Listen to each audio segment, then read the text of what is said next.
देवियों तुम लोग जानती नहीं हो पतिव्रता नारी की क्या महिमा है। अरे तुम सब पतिव्रता हो तो तुम पतियों की सेवा करो, यही तुम्हारा धर्म है। पतिव्रता नारी के लिए पति की सेवा ही सर्वोत्तम धर्म है।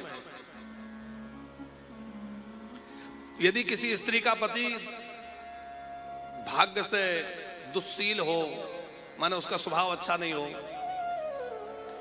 भाग्यहीन हो, वृद्ध हो, जड़ हो, रोगी हो, निर्धन हो, ऐसे पति का भी त्याग और अपमान स्त्री को नहीं करना चाहिए। दुस्शीलो दुर्भगो वृद्धो जड़ो रोग्य धनो पिवा स्त्री पति स्त्री भीर्न हातव्यो लोके सुभिर्पातो की। दुस्शील पति स्वभाव से अच्छा नहीं हो, भाग्यहीन हो, ऐसा भी त्यागना नहीं चाहिए। ऐसे ही पति करे कि अपमाना नारी पाए जम पर दुख नाना, गोस्वामी जी ने लिखा है। अच्छा, ये बात केवल स्त्रियों पर ही लागू होती हो ऐसा नहीं है, पुरुषों पर भी लागू होती है।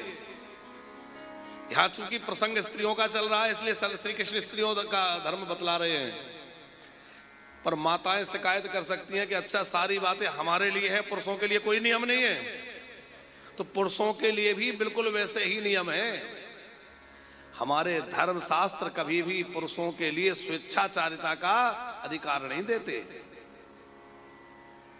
हमारे यहां कहा गया है जो एक पत्नी व्रत है वह ब्रह्मचारी की संज्ञा में है।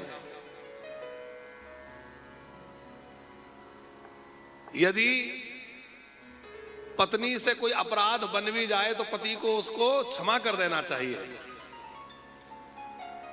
जो सदा रक्षण और पोषण करे उसी को पति कहते हैं। तो पति और पत्नी दोनों के लिए समान नियम है। लेकिन यहां श्री कृष्ण गोपियों के लिए स्त्री धर्म का वर्णन कर रहे हैं। स्त्री धर्म क्यों कह रहे हैं? ताकि लोग शिक्षा के लिए लोगों को शिक्षा मिले। तो गोपियों ने कहा कि अजी आप ये इतना बड़ा धर्म की व्याख्या कर रहे हैं, ये बताओ हम इन धर्मों का पालन करें इससे क्या मिलेगा? इन धर्मों के ठीक से पालन करने से हमें क्या मिलेगा?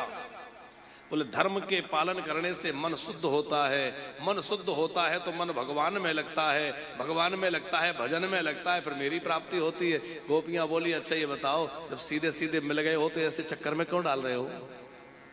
पहले हम धर्मों का आचरण करें, फिर मन को एकाग्र करें, फिर भजन में लगाएं, भजन करें, फिर आप मिलोगे तो सीधे सीधे ही तो मिल गए हो, ऐसे ही मिल जाओ। फिर आप ही तो कहते हैं सर्वधर्मान प्रत्यज्यो माम एकम शरणम व्रज, सब धर्मों को छोड़ के मेरे आश्रय में आ जाओ। तो हम सब धर्मों को छोड़कर आपकी शरण में हैं, हमारी रक्षा करिए, हमें शरण में रख लीजिए, त्याग मत करिए। अब देखो सर्वधर्मान प्रत्यज्य जो शब्द आया है ये श्रीमद् भगवद गीता का श्लोक है। इसका अभिप्राय क्या है? इसका अर्थ यह है कि पहले अपने लोक धर्मों का पालन करें और लोक धर्मों का पालन करते करते धीरे धीरे धीरे धीरे आगे बढ़ें। फिर एक स्थिति ऐसी आएगी कि अपने आप सब छूट जाएगा और भगवान के आश्रय में पहुंच जाएंगे। लेकिन इसका मतलब यह बिल्कुल नहीं है कि हम शरणागति के नाम पर स्वेच्छाचारिता में पड़ जाएं, संध्या नहीं करेंगे, पूजन नहीं करेंगे, हम अपने पति धर्म का पालन, पत्नी धर्म का पालन नहीं करेंगे,